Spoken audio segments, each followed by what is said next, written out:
देखिए, जो लोग पेट्रोल के बढ़ते दामों का विरोध कर रहे हैं, मैं उन्हें कहना चाहता हूं कि आप ये देखिए कि पहले आप किसी शादी में जाते थे सगन देने, तो 101 रुपये कहीं से जुटाते थे, कहीं 1 रुपये का सिक्का नहीं मिल रहा, 100 का नोट नहीं मिल रहा, समस्या होती थी। अब मोदी सरकार ने इतना बढ़िया कर दिया है कि आप 1 लीटर पेट्रोल लीजिए, 101 रुपये का है, और उसे ही सगन की जगह शादी के तोहफे की तरह दे दीजिए। और लोग कह रहे हैं कि नहीं बड़ा विरोध हो गया। अब बताइए, जब मोदी जी ने सरकार बनाई थी तब 60 रुपये लीटर पेट्रोल मिलता था, 55-60 रुपये, आज 100 हो गया है। तो देखिए कितनी वृद्धि हुई है। 60 बढ़ा कि 100 बढ़ा। मैं तो ये कहना चाहता हूं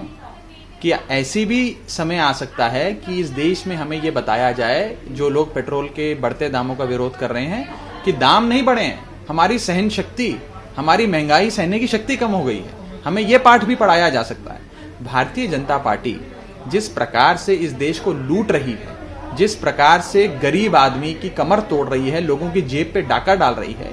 ये मुझे नहीं लगता इस देश के इतिहास में किसी भी सरकार ने ये किया, और खुलेआम डकैती है।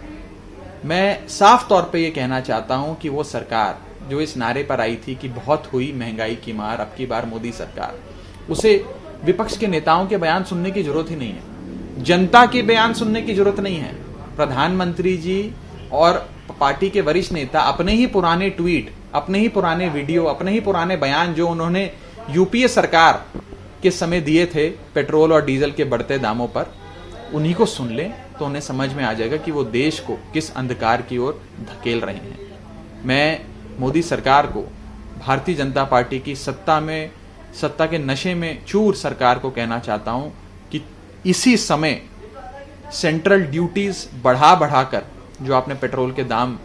बीते 6 सालों में बढ़ाए हैं, दर्जनों बार एक्साइज ड्यूटी बढ़ाई है, कई हजारों करोड़ का खजाना तैयार करा है, ये ड्यूटी बढ़ाकर आप इस अमाउंट को, सेंट्रल एक्साइज ड्यूटी के अमाउंट को देश की जनता को प्रेजेंट करें और इस पेट्रोल और डीजल के दामों को भारी कटौती इसमें दिखाएं। और कुछ लोग तो ये भी कह रहे हैं कि एक ही उपाय है भारतीय जनता पार्टी की सरकार से डीजल पेट्रोल के दाम कम कराने का,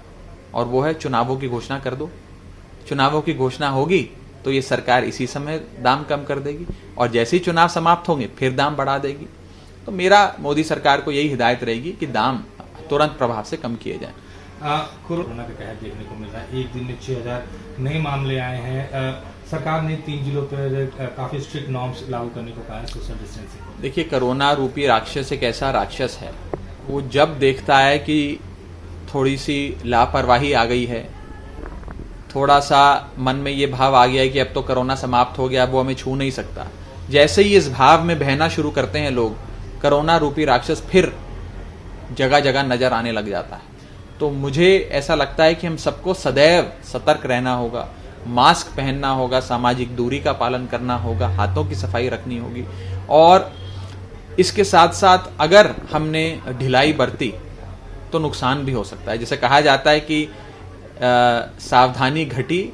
और दुर्घटना घटी, तो सावधानी बरकरार रखनी है, और हमें ध्यान रखना है कि हम इस राक्षस से लड़ने में पूरी तरीके से सचेत रहें, एक्टिव रहें, अवेयर रहें, और सारा समय इस बात का ध्यान रखें कि कोरोना महामारी कभी भी फिर से अपने हावी रूप में आ सकती है, उससे बचना है हम सबको।